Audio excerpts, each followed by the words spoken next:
It's time for Q&A in the Kitchen. That's the podcast and YouTube series where tattoo artists and a piercer talk about some of the more common things that those that collect tattoos and those that do them and those that do piercings and collect piercings may have.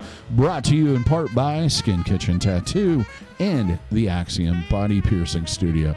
Today we've got, over here, we got Jimmy St. John, tattoo artist at Skin Kitchen.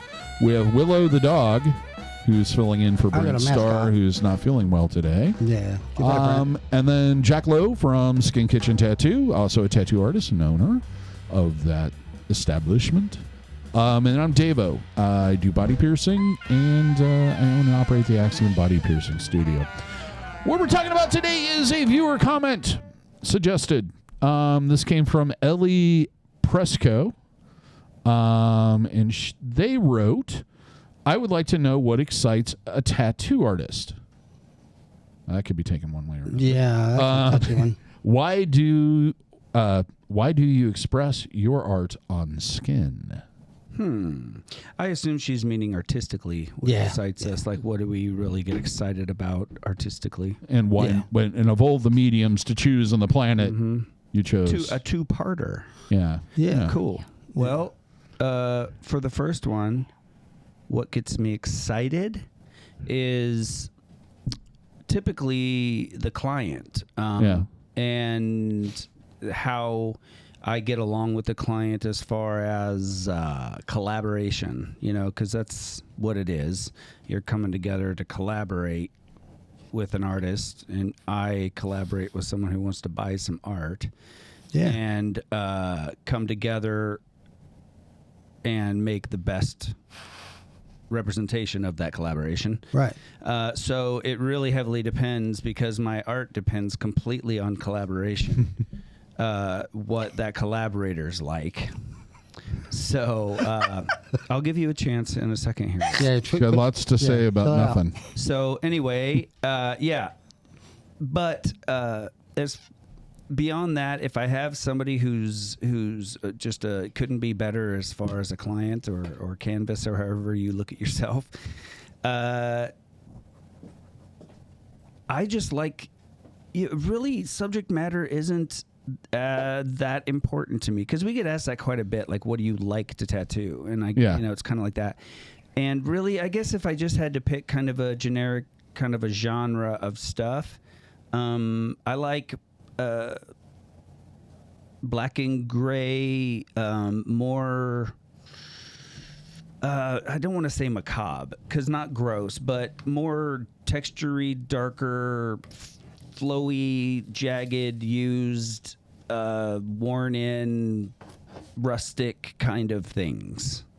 That could be a watch that's rusty sitting on a wooden table with a little window behind it and a candle there.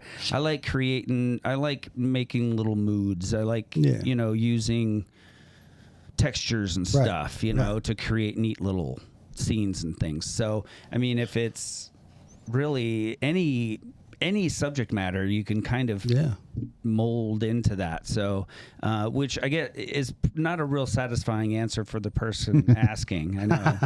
Well, and I think what you're going with is like with people that collect cars and antiques and stuff. Like over the last, I'd say, maybe 20 years or so, it shifted with our generation mainly, the Generation X, from this. It has to be pristine. It has to look like it came out of the showroom, or it's not worth anything, to this idea of, wow, this car has so much character. It tells all these stories because it's not perfect, because there's a scratch over here. That could have been, their first date, and they went out and they went in the, back in the cornfields and got this all scratched up. It adds a whole layer to life. Of that image or that product. Some people see that scratch as taking value away from it, and others look at that as adding value to character. So and I was thinking about this. It's been a little while, but I was talking about it, something similar with Diamond, and I realized I think part of that comes from me being the youngest, having an older brother, and always getting hand-me-downs. Probably. Yeah. Every single piece of clothing I wore somebody else was had already a worn. hand-me-down. Right. Yeah. It was already worn. Yeah. It already had, character to it. Yeah. It already had maybe a little stain or a tear. Yeah, you had to really work it to get it to be yours. So, and I've always wondered, I always felt embarrassed if I had like a brand new pair of jeans or a brand new hat or a brand new pair of shoes.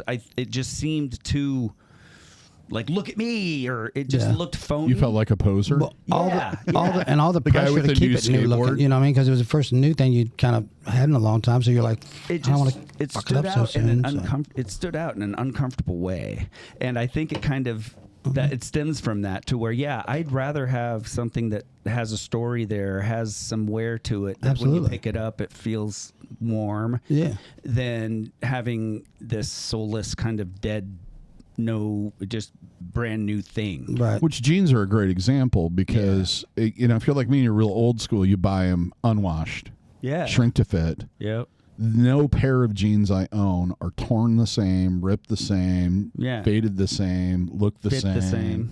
Yeah. There's some that have the hole in the back pocket from when I used to wear a wallet there. Some of them don't. Yeah. Every one of them is unique, and I can't go out and reproduce that. Right. A little bit. I used to get on mine from there's the people Goodwill. that do. Well, that's the value I used in it to, for me. I used to go when I was a kid. Like my parents were poor, so we would go a lot of times to Goodwill and Salvation Army and crap like that. That's where we bought a lot of stuff. So everything we had was and I used to love it because I remember thinking like we go to the store once a year and you would get in the beginning of school year when you're done bringing in the crop and whatnot when we raised tobacco. You go to the city and you get all your like school gear. So you got like 2 pairs of jeans, 2 or 3 shirts, pack underwear, pack socks, new pair of shoes.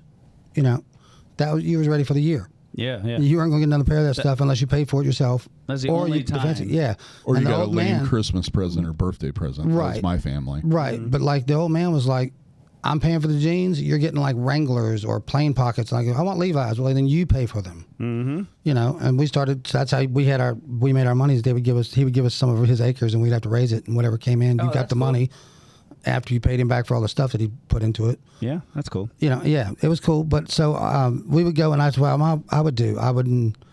Those 2 new pairs of jeans every time we go to the store, I'm like, God, I would always leave them in my closet forever. You know what I mean? My mom's like, what's wrong with you? Why don't you want to wear your new jeans? I'm like, because they're uncomfortable. Yeah. They feel like boards. Yeah. I want a pair that like I can get in and it feels like I've been wearing them forever. They would like skin your knees on the inside. Yeah, dude, I just didn't like it. They were funky folding, like just in the seat, the crotch, like everything. I just didn't like them. The knees. The ones I would get, I don't know if I think they were Wranglers or no, it was like a knockoff brand of Wrangler, and they were almost hard. They were called plain pockets because they didn't have a badge on them like Wrangler did. And if you put them on, like within the first 8 to 10 washes, and you wouldn't have to walk around much until your knees started getting like rubbed raw on the inside of the jeans. And where they bent when you climbed up. That's what I meant. Yeah, like and on the backside too, where it bunched up. That would be And on the threading. it was around the waist and so forth. So Awful. so I kind of like my tattoos the same way, I guess. To That's long cool. way around. I just like stuff having character and little. Yeah, Just I prefer things like that myself. little fun things like that. Some people really like the geometry and things, which that's one of those things that I really love looking at, and it can be utilized really cool. But my first instinct or go-to isn't some geometric kind of thing. No. I look at it as I'm a tailor. Yeah. You're coming to me for clothing. You want something to fit. You want it to make you look a certain way. You want to look at your reflection and see yourself in this, Yeah. So I look at it not so much by the subject matter of it, but how can I make a butterfly and a rose with your 3 kids' name in it look like it belongs on your body. like you were born with it. Yep. Yeah. Like it's not off-putting, or it doesn't seem like it shouldn't be. It's not on top of your skin. It's in your skin. Yeah. So it flows with your body the way your body is built and sets. And that's that's my main job. Right. Is because that's what you're coming to me for. A tattoo. A tattoo is all about aesthetic. It's all about eyeballs. Yep. If you don't have eyeballs, tattoos don't mean shit. Right? So it's all about how it looks. So I need to take this idea or this emotion or this time in your life, and I need to tailor it onto your body so it belongs on your body. It doesn't look off-putting or weird. There's no bigger, I think there's no bigger attaboy that I can ever hear above when someone comes in and says, you know, this person in my family that just hates tattoos looked at this tattoo and said, that's really pretty, or that's really nice. Yeah. Or, you know, I would never get a tattoo, but if I was going to get one, it would be like that. Right. that is huge. Oh yeah, yeah. You know, I can't really think of a bigger, you know, a better thing to hear. Yeah. So, because that means, yeah, it might be a tattoo, but it looks beautiful. Right. You know, It's supposed to be there. Yeah, It's meant to be there. transcended this idea that tattooing is some type of scarring. Yeah, that and- no matter and you're, what, it can't look You're good. destroying your look, which most people that are Right. anti-tattoo or anti-piercing are that way. They're like, Right. God And- gave you this, and then you're destroying your body. And they're appreciating it at an art level. Well, and it really, if we're looking at it from that perspective, they're not wrong, Yeah. because most tattoos are hideous. They are placed hideously. Yeah. Well, they're there's a not lot out there. Yeah, properly- there's a lot out there that are not placed correctly. more that- so now. Well, It's yeah. kind of the fashion now that- with a lot yeah, of this stuff. The pork chop kind of tattoos that people are getting multiple ones done, like for. But it's almost like they are doing it on purpose. They are like, that's the thing. It Like can be. instead of it flowing, they want it to be like stand out, to be a rock in the water. You know what I mean? It's so to like the speak. same idea behind wearing both Just of your rebelling. straps on your backpack, you Or know, one. because it looks Yeah. so dumb that it's cool, kind of a thing. It's Yeah. like, oh yeah, look, it's a stupid thing just in the middle of nowhere Right. because Yeah, it's I did it ironic. because I just did it. Yeah. But I would say even more so now, though, that's less because, or, you know, it's getting drowned out by the amount of artists that do matter or that do care and do Right. look at it like that, it's, to me, it's less, look, I got Taz on right Right, here, right. or I Yeah. got barbed wire cutting my arm off. Yeah, you that's know? just a little small, like kind of fad thing, but yeah, absolutely. That's way less now that And people people are. know better. You know, they've learned because, like, kind of just more like with tattoo cultural. artists, we've learned. You know, look at the old, you know, Sailor Jerry pictures and stuff. Like it was, this is a canvas. This is how much room I got. This is where I stuck this because it was proportional to this 'Cause it canvas, fit. and it fit. But now you can just take like a photograph of something and just make it look like that photograph on the whole arm. You know what I mean? It's Yeah. really come a long ways, and people being able to see that in different social medias and whatnot, wherever they see it, online and all that, it gives them more to expand their ideas. Like you don't have to go, well, you know, I don't really want a panther with a tiger. Right. Or, you know what I mean? Yeah. But also sometimes that's really hard. Like we were saying we're trying to make it fit your skin and flow and look like it's supposed to be there. Yeah. That's, you got to convey that to the customer as well in this art form. You know what I mean? Yep. Like, And it's I not- guess one of my favorite things that excites me about tattooing is, or the tattoo or whatever is, I'm like you, I like a little bit more like black and gray and like realistic and, you know, more detail and just make it look like it's just a photograph of something more on something realist- and, more you know, realist. more realistic and, older photographs, how to get the texture in them and just, you know what I mean? That's more because it's a challenge. You know what I mean? Like I got Right. this part where I do it pretty decent, but I want to do it better than that. Yeah. I want to, you know what I mean? I want to make it look better than what it looks like. I want that to be the worst. So that's why you think that it's appealing to you? You think that's why? I think that's I think that's what excites me is that challenge because Yeah. I'm terrified of getting like mundane and you know what I mean? Just falling into a, Yeah. you know, this is how it turns out when I do this and people like it. So I'm just going to do it. Like, you know, that's just not good enough for me. Yeah. I've had it. I've had a couple times in my career where I've been bored of it. Right. And usually what got me out of it was going to conventions and Yes. my And getting battery- some input, you know, some recharge. artistically almost. Yeah. recharged there.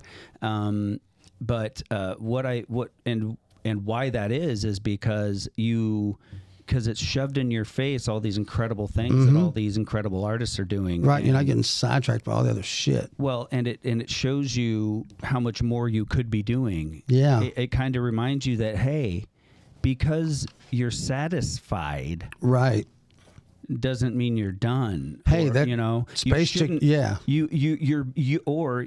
You shouldn't be satisfied. Right. you Your know? space chick's looking cool, but if you put this much time that you were looking in, YouTube videos or whatever yesterday, you could have, It reminds you that there's so much more. There's more you can be beyond doing. where you are. Right. And you're like, oh my God. It's showing you what's possible. Yeah. Because it's easy to get into this comfort zone and be able to do a tattoo that 99 out of 100 people are going to think are better than 99% of the ones out there. Right. But it's for you, you're yawning and have one eye closed. It's just it's not exciting. Right. And so when I went through a couple times, and I went through something similar, a phase like that, to where now, not only am I aware that happens, so I don't let that happen. Mm-hmm. I constantly remind myself that I'm going to push myself beyond what I think this should look like. It keeps me kind of automatically in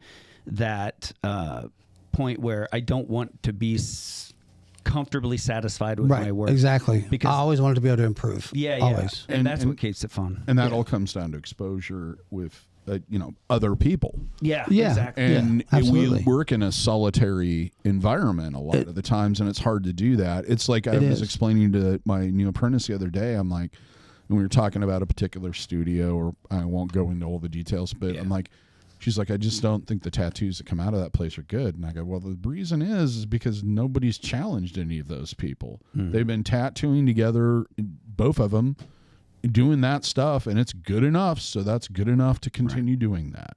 And they will never advance beyond that unless they go out and get exposed to something better. And there's artists are people, so everybody's different. You know what I mean? Some guys are they happy to be there, like they got to that point, they make that's what they do, that's their thing. Fair to the client. I don't either. I don't either, and I don't agree with it. But I mean, there's just like in everything, there's people that do it because they love it and push, and there's people that do it just to do it or whatever. You know what I mean? If you're satisfied and so is the client, and everybody's happy. Right, that's great. There's nothing wrong with that. I'm not saying that my way's the only way. No, not at all. But for everybody else, like that wants to keep pushing themselves, and there's thousands, hundreds of thousands of us, Well, if you want to out there. For me, I put myself in the shoes of the client and think, I want to do the best I can. Well, I think of the artist that I want working on me. I know what I want their mentality to be, what I want their intentions to be, and I want to be comfortable with them. So I try to give that. And if I was sitting in the chair knowing how I was feeling as the artist, I don't want to be that person in the chair or that person as the artist. You know what I mean? I want to give that client the person that they deserve, and they deserve the best I can do. So for me to get in this comfort zone and still them be satisfied, but me knowing that I can give more and I have more, I'm still ripping them off. Right. Yeah. I'm still shortchanging them. Well, here's a question for the two of you. Have you, I know you've done tattoos that don't excite you, but have you ever turned anybody away for that reason? Just because I wasn't into Just because it was like, hey, you can find 50 other people that can do this, and you're wasting my time. No.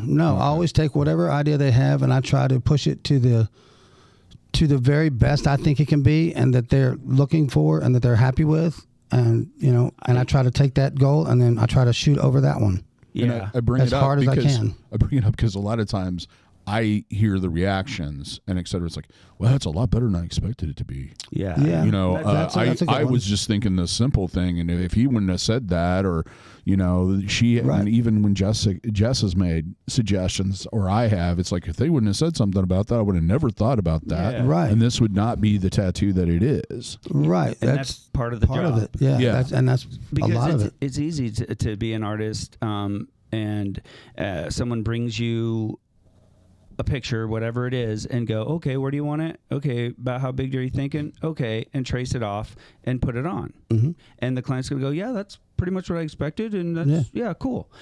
But as the artist, you know that you can do more and you should do more. Right. Because I try to think, okay, if I was that person and I saw that photo, what would be appealing to them?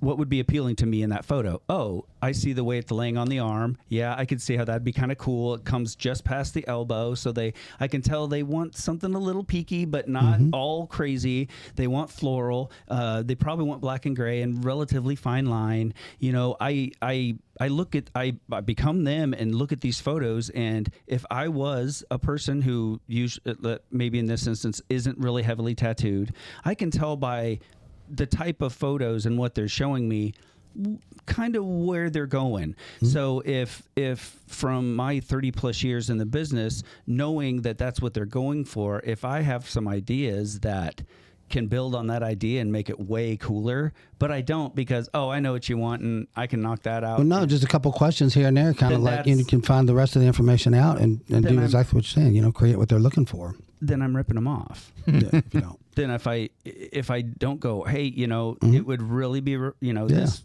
it could go from here to here if we did this. Yeah. Then so I always want to be pushing myself and, making sure that I put myself in the shoes of that client, and because it helps me understand what they're wanting, and it keeps me honest and doing my absolute best. Because I put myself in those shoes, and I don't want to get tattooed by somebody that's satisfied. Yeah. I think I feed off the excitement of the client too. Mm-hmm. Yeah, I was gonna say, I'm the selfish. more they're open to my ideas, right, the more excited I get, because then I feel like I'm providing something that they're not going to get it somewhere else. Mm-hmm. And if they're a good client, they're going to understand that I'm open to those ideas, and that makes them feel more of a part of the decision process. With piercing, the way what excites me is often, I'll either see a photo of something I've never seen before, or it's a new piece of jewelry. Like, I can't wait to put that in something. Yeah. I never thought of it that way. Yeah. Just wanting to see the jewelry in the skin. And how it, where I would place it, how it would fit into it, especially when it comes to ear piercings. That never really occurred to me, how that could really be a pleasing and exciting part of the thing, is just how to fit the jewelry into the anatomy. Yeah, well, Isn't that crazy? And as I've gotten, further into this, and there's more jewelry available, one thing that's shifted is I ask more about people's long-term goals. Like, what do you think, do you want to have multiple here? Do you want to... Do you want to do something else? What is your end goal with a lot of, especially heavily visible piercings, like on the face and the ears and etc. And what type of jewelry do you want to wear in it? Are you going to wear a ring in this for the rest of your life? Do you want to wear this? Do you want to wear that? Well, let's place that and fit it so that it fits that way. Yeah. And it's the same thing with tattooing. It's like, if you don't kind of have usually they'll give you a little bit of clue. A lot of them will say they're one and done, but we all know that doesn't exist in most cases. Yeah. I'd say 99.99% of people get at least a third, fourth, or fifth tattoo by the time they get done with the first one. It's rare that if someone has one and they're satisfied and they're not saying, no, I want to get another one, or don't already have multiples. Yeah. So, especially when you gel with somebody, you're just excited to do more stuff on it. That's exactly what I was basically saying when I started. Is it's this collaboration. So it can be anything as long as that collaborator is excited and having fun and open-minded and isn't battling me and fighting me. Yeah. They I'll make a suggestion, and some do it almost too much, but will take my suggestion as gold, as okay, totally not gonna hey, whatever you say. So that's good to a point, but there is a point to where there's been a lot of times where the client will kind of have this idea and they'll sheepishly kind of reluctantly throw it out there, and I'm like, oh yeah, dude, I love it, I love it, and then I'm able to just take it to that next level, and thank God that they did that, So, like I said, them giving you, it's just that magic little mix with certain clients that you're able to have just as much fun, but that mix of but we still want to make this dope ass tattoo. And, Right. And you trust me to do it, and I know just what you want, and you're going to give me all that leeway because it's going to go through this weird ugly phase sometimes. Oh, yeah. You know, to get to the end, and they don't even bat an eye. They just are in it with you. And so really the tattoo could be about anything as long as you have that connection with the client. That's what really makes it fun. Yeah, absolutely. I would have to agree 100%. Because the next part of that, and that totally ties into the next part of that question is, why did you pick skin? Why skin? Yeah. That might not be why I pick skin, but that's something you get from tattooing that you don't get from any other medium on the planet. Is you get this collaborative journey. You know, you're sitting there inflicting this pain to this person that they decided that they would go through to get this thing that you are creating. So you're asking them to endure this and trust you. Oh, yeah. And trust that I can't erase it. Right. So there's this trust built, and that in my mind says, wow, thank you. Because this is the only way I can do it is if you allow me to. Yeah, absolutely. I can't do this otherwise. Right. It's the only form of art that I have to have that takes two people to do. So piercing. Well, right. Yeah, that's what I'm saying. Like branding, I guess. Yeah. Well, any kind of body piercing modification. Yeah, your art requires two people, including plastic surgery. Right. Yeah, but that's on the inside. Yeah. Somewhat on the. I mean, you see the results on the inside too. So I mean, but we're nitpicking. What I'm saying is, there's already this built-in friendship or trust that you have to have, or you gain. Yeah. Well, that you have to get into the chair to allow it. There's already that trust because I know that you're not going to do so bad that I'm going to hate you. I trust you. There's a trust there. Right. I've had some customers that are really apprehensive. They've gotten a lot of homework and all that stuff. And like, you know what I mean? Or, we're nitpicking here. Yeah. I'm talking generally. Yeah. So you don't get that really, I don't think, with doing custom paintwork on a car or a motorcycle or something. I think you can get kind of a form of that, but the time that you have to spend.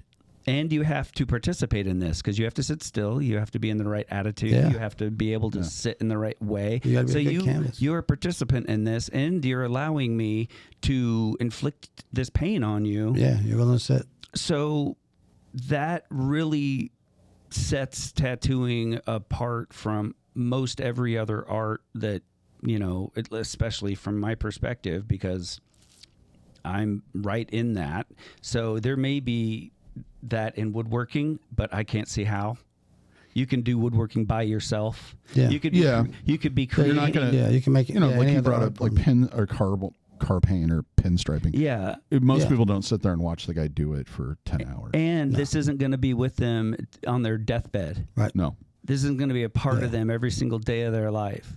They're not going to look at that paint job and think of the man and the time they spent with them that was doing it. There's a connection in creating a tattoo and wearing that tattoo, and it can go as deep as you want to take it, but it still exists. Even at its shallowest, you made a memory with somebody. Yeah, and that doesn't exist in any other art form. Yeah. And the other thing about it is piercing, tattooing, body modification in general, it is commissioned art that is done by common people, which is unusual.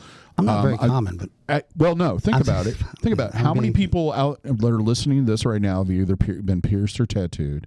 Mm-hmm. Out of all those people, how many of them had like went out and commissioned to have a portrait done of themselves in a painting, or anything of that nature? Maybe something in the car culture because that's pretty common. But for the most part, they're not getting something that's theirs. Nobody else has. It's probably one of the only times your average person commissions custom artwork. Exactly. Yeah, absolutely. On anything. Yeah, on anything ever. Yeah. Maybe their tombstone, but then they're probably choosing. That's usually the relatives choosing that because you ain't choosing nothing. You're dead. Yeah, and on top of that, like I said, you had a sticker commissioned because your cousin died and you stuck it on your car. Right. Okay, but this is a tattoo. Mm-hmm. Right. This sticker don't come off, and it's with you every single. It's a part of who you are. Yeah. What physically on this planet. Yeah. You're associated with that mark on your skin now until the day you die, and you had to trust someone. Yeah. To do that. To do it. So there, You made a memory with them forever. Like, And you're going to go one of out in them- the world yeah. and you're going to expose other people. The whole was it make your mark on the world? Like, well, we make ours one person at a time. We're making a memory with every person we tattoo. That they're, as long as they live, they're going to remember me. and You know what I mean? And the uniqueness of that situation that person is in, getting that tattoo, is unique enough to where I think, at least I know, You sharing that I remember a lot about getting that tattoo. you know? yeah. So I think that is unique in tattooing and piercing too. Yeah. People get that. You become a kind of a touchstone. Yeah. Well, And it bonds people together in ways that they don't expect. Because you'll meet somebody, random stranger in a bar, and they'll be like, "Who did your tattoo?" And you'll go, "Jack." Or like, this happened to me a lot more back in the day when it was more scarce. But right.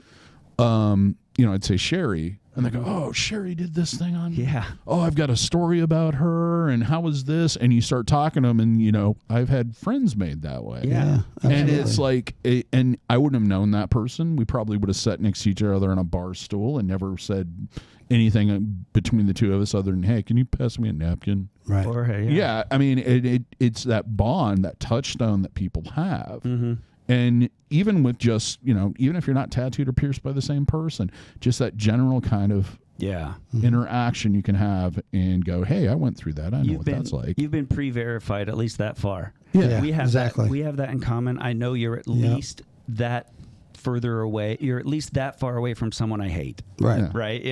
It gives you that little nod that you both know that you have a commonality there. Yeah. Yeah. Which in this world where everything's so, I don't want to get into it. Oh, yeah, it's crazy. Just people on each other's throats. It's like, anything that's going to bond people together, regardless of any of their other stuff they have going on in their life, I think is a very positive thing. And that's how I kind of always approached it. And being a tattoo artist, being the linchpin kind of in that connection between those people is a unique, special, very, very cool thing. Because we get to meet a lot of cool people. Yeah. Oh, man. From every walks of life, every walk of life. That was always my thing when I was like younger. I was like, people are like, they think about their fantasy jobs or whatever. Like, I want to be a rock star. I want to be a movie star. I want to be, you know what I mean? Mm-hmm. And like, I thought about that too when I was a kid. And then I always thought like, well, who thinks what do all them people think is cool? Yeah. You know what I mean? And I was like, well, like a tattoo guy, like everybody likes a tattoo guy, whether you're a gangster, you're famous, you're a dude that walks down the street, or you're, whatever it is, your walk of life or what you do. And it's like For the majority, the larger portion of the population. The people that you wanted to like you liked that. Right. Well, it even goes back to tribalism and stuff like that, and the they got theirs and all that. But, it's cool because, like you said, it's like we're Switzerland to the whole rest of to everybody. So how long are you going to stick cool. with it until you give up because that hasn't happened for you? I don't know. We'll see. DaVo turned my mic up. Yeah. Yeah, like peanut gallery over there. It's a good way for really unappealing people to be cool. So. Yeah, making people cooler one tattoo at a time.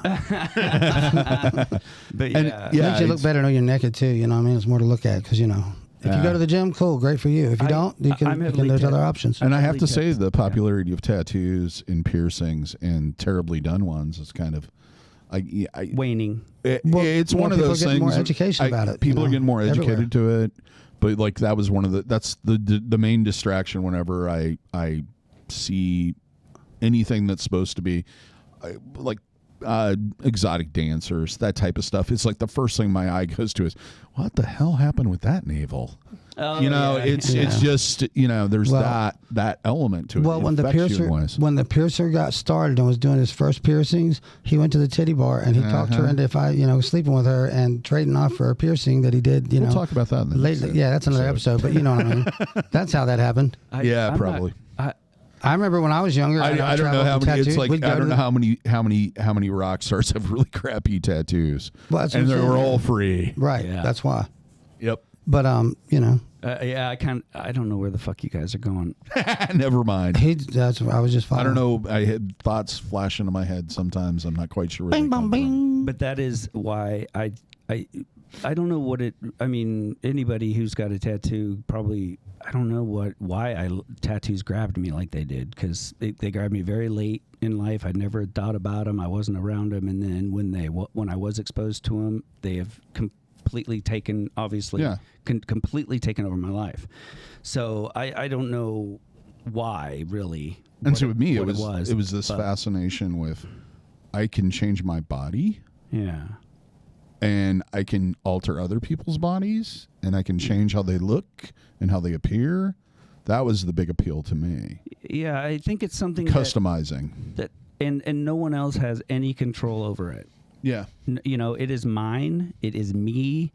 It is more personal than any piece of clothing or necklace or glasses or shoes it is such a personal but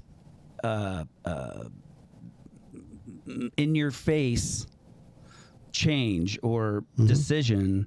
There's just not a lot of things, especially when you're young, that has that much power. Right. And so tattoos, making that decision, especially when you're younger, that that's going to be there forever, says something to you through a megaphone, but it's also saying it to everyone else. So what else really? Yeah, you can buy a car and be flashy. You can have a nice shirt, but tattoos do that same thing, but they turn it up to 11, I think. Yeah. And it never goes out of style. Yeah. Not really. They can't. You're not going to look ironic possible. or cheesy because you're... Nope. Yeah. I mean, there's some tattoos that maybe, but at the same time... You're always going to have styles. Yeah, there's always styles, dude. And if you like a style and it ain't cool to everybody else now, F them. Well, and wait, it's a style that you... but other than that, it's your style that you think's cool. Who gives a shit what anybody else thinks? It's the greatest thing about... You know what I mean? I got these for me. That's why they're on me. It's a great thing about tattoos. Yeah, exactly. And the thing about it was once I started getting tattooed and pierced, I wanted to share it with everybody. Yeah. So I think I was... And I never had the desire to tattoo because it just... something about it doesn't click in my brain. Yeah. But like when I got into this and wanted this done and couldn't get it done, and then started going through the madness of not being able to get what I want. Yeah. And it was like, okay, that's it. I want to figure out a way to share this with absolutely everybody else on the planet. Yeah. And that's why I started piercing, because that and growing up with this, like, yeah, that's available everywhere but Des Moines. Right. Yeah, we got that in stock everywhere but Des Moines. Yeah. It was a little bit of a black because it'll never work here, because I heard that over and over again. Right. But yeah, this whole thing was like, once you get that passion, you get that bug, you want to share it with everybody. And not everybody needs to do it to do that. No. Nope. And there are plenty of people out there that, either through the internet or whatever, have shared their passion too. Mm-hmm. So we're just like the Johnny Appleseeds of... Yeah. It's almost impossible to get a tattoo and not have it change how you see yourself and how other people see you. Yep. You're making... you can get married, but you can get a divorce. Mm-hmm. It is much more painful to get a tattoo removed. Oh, yes. Mm-hmm. You know what I mean? Just cover it up. It's being able to say something as loud, really. It's as loud as some people can scream.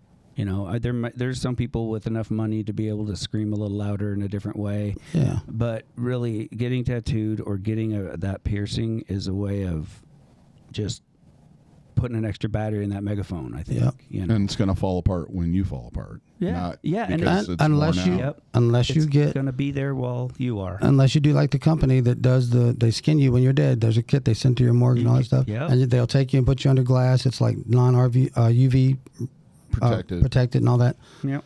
And you can be hung up. Jesse and me were having this argument the other day because I wanted to do it. And Jesse's like, who would hang your skin up? And I'm like, I bet there's some people. If anybody's out there that would hang my skin up when I'm dead, it's like tacked out under glass, I'd like to know. If somebody had for sale, just put me up in tattoo shops. I don't care. A human bodysuit that was we would have mounted one. Under glass. Would we have one? I would be interested in purchasing it. See, you could even sell me. It would have a value, absolutely. Yeah, probably more than the $100,000 or whatever it is that I'm going to get in life. That you're going to get in life insurance to do it. I don't remember where at. Yeah, It was a traveling thing. That's the one that hit the guy in Japan who got the Yakuza bodysuits when they were executed, and they had donated their bodies, and he took them on tour and stuff. Mm-hmm. But there's a company in Ohio here in America that does it, that offers it. I forget.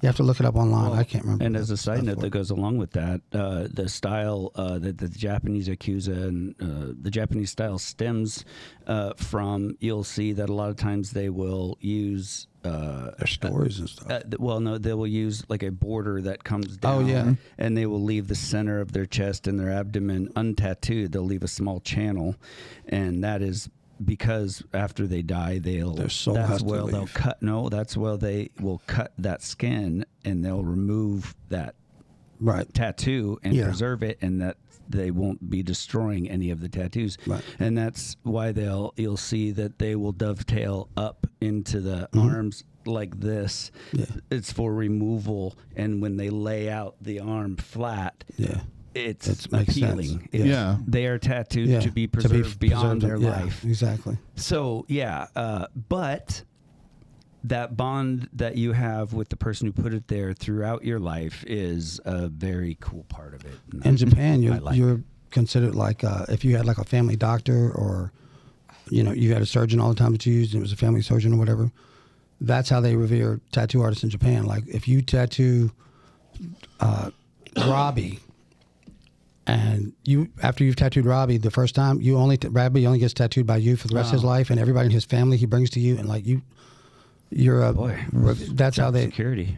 Well, it's just how it it's seen over there. It's the same thing here. A lot more now than it used to be. But it's very honorable. Culture. Yeah, but it hasn't been a part of American culture until now. No, right. So not at the level it is now. Just like I said, it evolves. It has not been a part of American culture the way it is now ever. Yeah. And so I think through time, given that we're allowed the time to do it, that our culture will only develop that same absolutely way, because I'm seeing that. Oh, I've already had that for years. Exactly. I'm piercing the grandkids now. Exactly. Mm-hmm. And it's starting out now. It's I'm going to bring my child to you when they're of age for the first one. Yep. Because as a parent, it's their job to show their child the right way to do something. Right. And then it is the child's decision whether to do it that way or not. Yeah. So so I have these parents that will bring their kids in that way of thinking. Hey, it's your fault if you get a bad one after this. Yeah, like this is a good place to go. These people treat you good. I've had my best experience there. That's where I've always gone. And if it's not good enough for your thing, that's cool, but you've got a good start. Yeah. Now on, if you do anything stupid, we can say you did something stupid. Yeah, you did something stupid. It's and that's, again, it's like not a much bigger attaboy than having someone bring their child. Absolutely. What they made. Hey, look what I made. A friend, their baby, their kids, everybody. Decorate it. Right. You can decorate it with something it's going to have until it dies. Yeah. Anybody they care about, it's incredible. They want to bring to you, and that's that's an amazing feeling. In most cases, those kids have been living with those tattoos. Mm-hmm. Oh yeah, their entire life, and they know you. Yeah, because their parents are usually very heavily tattooed. And by you, right? And they're telling you about what you're like and how they've brought them in when they're growing up, and we've seen them like different stages. I've watched some of these kids that I've tattooed like go from being a toddler. Oh yeah. So like they got kids themselves now, and they got full sleeves that I did on them. I'm just like, man, they're so awesome. Like, and you had a part of like them growing up. You were in their life, their whole life. Right. They were the weird uncle. Awesome. Just or aunt. Wait to tattoo them, It's awesome, dude. And you build a lot of cool relationships with people like that. Yeah. It's cool. So I think the more time goes on, if tattoos, which they're of course they could fall out of favor, but really just the nature of tattoos and how they're there forever, they're in our culture now. It's going to be an act of God or government that gets them out of our culture, and you're not going to get them out then. It's still going to go underground. I was tattooing when tattoos weren't popular. Well, I'm tattooing now when it's super popular, and if it doesn't get popular again, I'll go back. I don't care. I'll still tattoo. I mean this handing down of the tattoo artist. Yeah. Like a family doctor, you have a family artist. Yep. I think that's given if our culture kind of goes the way it is. I think that'll be more ingrained the way the absolutely. Japanese kind of culture has. Absolutely. So Well, like you said, a lot of times it already is. Yeah. Plus, But yeah, automatically even is. more so. there weren't shops like ours Well, no. that have been around for 25 years plus. Right. No. Most of those shops, because of changing attitudes Right. towards tattooing and the hepatitis scare of the 1950s and et cetera, they didn't last very long. Right. And also because it attracted some criminals. Yeah. They didn't last too long. Right. You'd have people that would have to jump around a lot. So, Right. yeah. Well, if you look back, like we're only like second or third, so to speak, generation American tattooers. Before, like the American tattoo industry and scene didn't, it really didn't start. It didn't even exist Until the 1920s. 20s roughly. Yeah. Teens, 20s. There was Yeah, stuff before that. right, but the widespread Exactly. For it became like common person Yeah. being to get it. World War I brought back some tattoos. Yeah. The guys that went overseas brought back tattoos. right. That was a big part And of it. But that- like when we started, like you had little people that would go to barber shops and set up and tattoo, traveling tattooers and blah blah blah. Yeah. I think that was close to around the 20s, right? So, Yeah, that's when. well, 20s to 30s to 40s, 50s, 60s, 70s. You were born in the 70s. I was born in the 70s. So that started us. Well, it's only 50 years by the time me and you were born that tattooing had even existed in our country. Right. Not, needless to say, finding out about it, that took another several years till I was a teenager or whatever. But, Well, when I was just talking to a client the other day, and when I started tattooing, there wasn't an internet. no, not at all. You couldn't just type in tattoo and then find out stuff. No. You didn't have. And there was no plethora of books. Yeah, I There had was to. Bach and Spalding and I had to go into adult bookstores, About magazines. dildo stores, and there's the only place you could find a tattoo magazine, yeah. and those were imported usually from England. There wasn't any American published ones that you could find. Tattoo. Yeah, most maybe. of them were tattoo. Most But of they those were came out biker- from Outlaw Biker. Yeah, that was related. Billy Eason from So- Red Dragon Tattoo. And I think Penthouse had a tattoo magazine Yeah. for a minute. Yeah, skin And, art and stuff started coming out. As far as like real academic type books, those all started with Ed Hardy and Right. research books So- and that kind of stuff. It was a completely there was you couldn't go to a store in America and find any product with the word tattoo on it. Nope. Nowhere. I would have had a gold bar sitting on the table and bet anybody that they could Yeah. you couldn't. It just did not exist. The word tattoo, a tattoo, you didn't go anywhere and see a tattoo. There was no tattoos. Yeah. And that was back when photography still existed. You know what I Yeah, mean? Polaroids and stuff. So, yeah, we haven't really, Americans haven't been at this that long. Right. It is a culture. It is a main part of our culture now. And it's taken a blink of an eye to do it. Yeah. just in my lifetime. You're Yeah, like Because mine too. things, Yeah, exactly. because everything sped up so much well, Just think about when we there's a got in the million industry. reasons, but with the the fact introduction is, of the most people. I guess the internet really didn't become widespread use Social until media probably was the about thing. 2000. yeah, late 90s. So about Yeah. 24, 25 years, it's accelerated this quickly. Oh yeah. yeah. Because prior to that, you had 10 national conventions a year. Well, you were able to have You had to be a member too. a worldwide club of tattooists that was Right. able to be managed by 3 or 4 people. Right. Could you imagine? Yep. If you had a worldwide federation or Of tattoos. that most all tattooers were a part of, that interacted with each other in, could you imagine what it would take to manage those hundreds Yeah. of thousands of Well, artists? they've now? tried it on smaller scales, like back when they did the United, or they still do them, but the was it national. the national one and stuff, like they did it in St. Louis. We did the Roast of Gilmani there and all that stuff. But had to have a membership into that, like Judy Park and all them had them, and all the you got older them by guys. referral, if I remember. Yeah, they only had so many, and you had to be referred in if you were new, or you had to wait for somebody to die to get in. And you know what I mean? It was that small, but even then, you had a whole. Like the government, you had a president, vice presidents, secretaries, and blah blah blah blah blah all down the road. And they, it was 20 of them maybe, I think, but they couldn't manage the 400 and something members of tattooers that they had. They basically be going from managing a small Oddfellows lodge, to managing the Walmart Corporation, pretty much, and trying to make them all do the same thing. Not gonna happen. Yeah, it was a completely different, not planet. It was in a completely different stratosphere. It was Well, it was out of there. It was just even when I got different. into it in '94. There was probably only about 30 tattoo artists that were regularly featured in any tattoo magazine. Right. Well, yeah. And then there'd be the Worldwide. mail-ins. Yeah.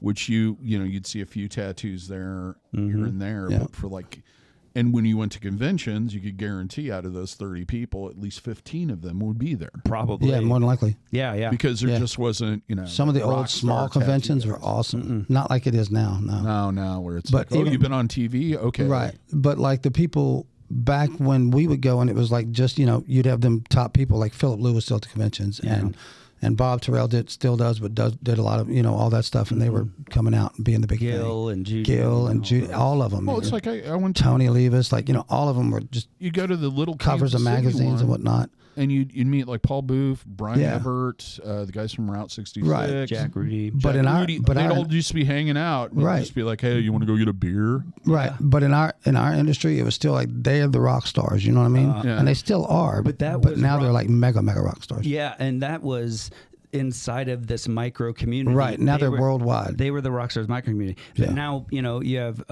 people like, what's her name?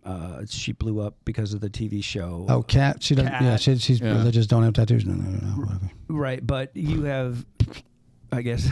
But anyway, you have people like that are now world famous. Yeah, absolutely. Mainstream famous, a tattooer. Because they're a tattooer. Yeah. So Mark Mahoney's been she became famous because she tattooed. Right. And she was attractive. Right. Well, yeah. Yeah, I know. Well, but I mean, she had famous boyfriends and blah blah blah. I'm not. I guess. I'm not. She didn't get noticed for being hot and then leave tattooing and then just be hot. Right. She got popular and made money off because she was a tattooer who was hot. Yeah. And was smart enough to capitalize. Right. On she wasn't a hot chick that tattooed. No. Yeah. You know what I mean? It's not like they saw her on the beach and she got famous because she was hot. Now, being hot probably helped her get famous. Yeah. So did being a woman and being a good tattooer. Yeah. But it was a tattooer that's hot.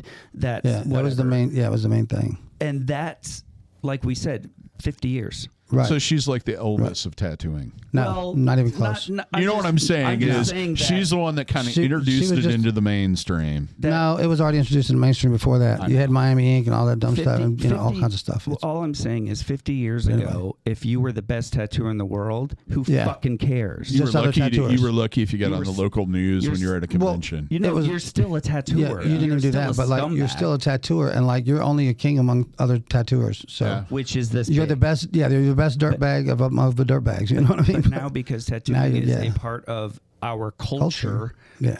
If you come are a really good tattooer, you're famous cultural wide, not just in this little sparkle. Yeah, it's wild. Removed 20 people belong to club. Now, if you're a tattooer and you do good, you can be nationwide famous, if not globally. And piercing is still in that stage, right? Because there's not many famous piercers, right? There's the founding fathers guys like Jim Ward and Fakur and that sort of stuff, and maybe a couple people that have named a piercing. But even that, your average person off the street has no idea who those people are. Oh yeah, like they have no idea what how far things were pushed by Sean at HTC as far as like implants and all this other stuff. Yeah. And I don't know if that's ever going to change because people have a total different perception of piercing. Well, unless that perception change, it won't, I think. But I think that's kind of neat and unique and fun and kind of special. And I'm almost, because I miss that uniqueness of being heavily tattooed.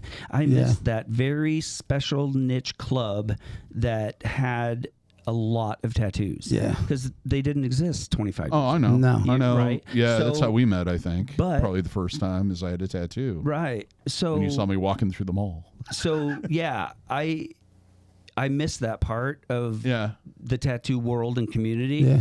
But at the same time, of course everybody loves it. Of course Right, everybody it's wants to be awesome. heavily tattooed because it's awesome. So I can't be angry that everybody thinks that tattoos Are awesome. great because I agree. You I mean, know? how long did you think he's going to keep the lid on this, man? Right. You know, it's really great. But I do miss it. Oh yeah, sometimes I wouldn't trade anything to get it back necessarily No. because I love. I like that I got to live during and experience it. Right, Like, but- you know. But it is something that now we had to. It's now it's not mine. Yeah. Yeah. Yeah. Being heavily People- tattooed is not me and 5 other guys I know. Generally, the whole elevator doesn't empty out when I walk into it now, and people don't roll their windows up and lock their doors at stoplights, you know, shit like Or that. ask you It's where you changed, did know. time. Oh, yeah, that was always one going, where'd you do time at? And I'm like, nowhere. Home. Right. So there The world. there are things you give and Oh, and yeah. get. Yeah, there's things that's changed, but it's funny. But but what doesn't change? You know, Everything. You're just a part of it. you know? Everything's changing. And it could have constantly. changed in very negative ways. Absolutely. Oh, It's absolutely. It gone went a the very exact opposite. positive way, and it's we're lucky. And I think for the most part, I'm pretty proud of the tattoo community. Absolutely. That it has gotten to where it has gotten, and that it puts out the quality and that it does. And There's a lot more openness now. Because Like there you was can some- reach out to another artist that you've seen on social media, and you think their stuff's great. And if they have time to see it or whatever, and have time to respond, a lot of times they will. You know, hey man, like Yeah. I saw this that you did, and I think it's really cool. Like, and if you've got some knowledge they can pass to you and like help you, most times they're very open and willing to do it, which is it's mostly way different than the past. Yeah, it's mostly a very positive community. And a lot of that comes down to those people in the 1970s, and we mentioned a few of those names already, who went, hey, I'm passionate about this. I want to learn more about this. And as soon as I learn this, I'm telling everybody. Yeah. Yeah. And that's that foundation that it was all built on. Piercing's the same way. It was just open. It just happened at a different time because it all just went out on the internet. And it takes someone with true passion for it to go, well, yeah, I guess I could make money this much down the road exactly. if I were to do this. But if the more people who if everybody who was passionate about this knew this, imagine what they can do with it. What we could do in 5 years. Yeah, you keep know what adding I to mean? the toolbox, it's going to grow, man. So the payback you're getting from it is seeing what you love grow and watching other people take the little contribution that maybe you had to it Influenced and you. watching it become Explode. something, Yeah. knowing that you watered that root of it at least. Yeah, you you're a worked part on of it. Yeah. So what good is being a part of something if nothing knows it's there? Right. You know. Now so it's there's- grown to like everybody knows. You know, there's not a person on the planet that doesn't know about tattoos. Right. almost. Well, and there's still people that want to just water this one root and still pull the fruit Yeah. off the tree, but not Yeah. allow you. And there's going to be those people that want that root to make that tree grow so Yeah, they it's can a- share the fruit with yeah, everybody. it's a forest on the other side. And we always go back to music, but growing up in the punk rock scene, I don't know how many bands are out there that I'll run across them, recently or whatever they're doing and go, God, these guys should have been huge. Yeah. yeah, And it's like, but they didn't. But they didn't want to be here. they didn't want to be Yeah. here, just why they're not. Yeah. You know, And they're, and at the same time, I don't feel bad about the people that did get huge. no, Right. They It's were like- lucky. They're fortunate to live their dream. And the Let 'em thing live that I've noticed over the years is those people that got huge went out of their way to help those that didn't get huge. Right. Well, yeah. That influenced them. Yeah. So it's like this giving back. It's all a two-way street. You're only helping yourself if you're helping the Yep. industry. There's always going to be bad guys. Yeah, man. Everywhere and any time. And if you You're- leave them in alone any long business. enough, they'll Yeah. screw it up worse than you could ever imagine. Yeah. Yeah, and the more you just ignore it and it's part of the background noise, the better, because if you don't, then that's impacting you and influencing what you're doing. So you're giving them power over what you're doing. So ignore that. Yeah, it's going to be a thing. Yeah, maybe someone's going to find out that trick and they're going to implement it and become world famous and live a life of luxury. Probably not. But if they do, great. Yeah, I don't It doesn't care. matter. You know, the important thing is that you are putting everything you got into something that you love, and it's more than likely going to be picked up by someone, and it's going to come back to you. Yep. It's like taking something that you can work on in your brain and take 10 years to get there, or you can say, hey, everybody, take a piece of this. Everybody Yeah. work on it. I'll see you tomorrow. Yeah. And then we'll do that every day instead of keeping this little secret that you're trying to develop. Right. And then because maybe you can make an extra $10 off at the end. Well, is that why you're doing this, is to make $10? No. No, it's not. Because the reality is the more people that are doing it, the more popular it is, the more money you're going to make. Right. And if you have more people out there doing it and spreading the word and getting it out there in the public, there's going to be more people coming to you. Yeah, I learned that a long time ago. And people like Guy Aitchison and Tony Olivas and things like that would would offer up classes and things. Still do. Huge. I mean, Guy Aitchison is... He's did another book like he's not long really gone out of his way and spent tons of time sharing what he knows. Yes.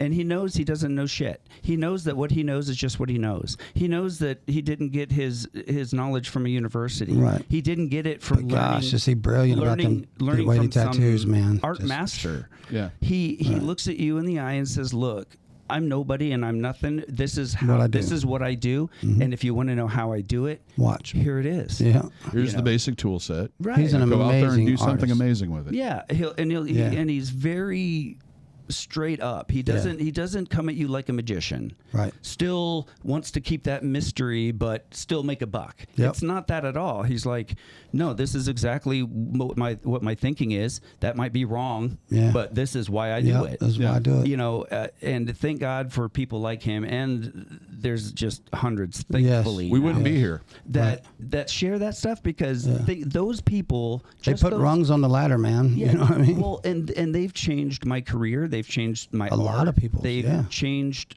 what happens to me in this life I live. Yeah. Because they're willing to share that stuff. Yeah. And not think that there's some gatekeeper of something. Right. And that if that got out, then they're not special anymore. Right. You know. And one of the reasons why we make these videos is so that next generation has something to look at and go and possibly pick up something and go, oh, I never thought about it that way. Yeah. Yeah. Or see and they're going to help the next generation. Or see why you don't do it that way anymore. Yeah, exactly. Whatever it is. Whatever. You're going to learn something from it. Yeah. All right, so I think we did that one pretty well. I hope Ellie is satisfied. If you would like to submit a topic, you can always do that by making a comment or sending us an email. There are links in the description area of the YouTube channel. Other than that, if you liked it, give us a thumbs up. Let us know that you liked it because we like it when you like it. Also, subscribe so that you don't miss any of these wherever you're listening to this or wherever you're watching this. Till next time, here's hoping all your tattoos and piercings heal with ease and without a single issue. And if you're in the Des Moines, Iowa area, we would all love to see if your tattooing and body piercing needs in the future. Have a good day, everybody. Take care, and we'll see you in the next one. See ya. Be good, guys.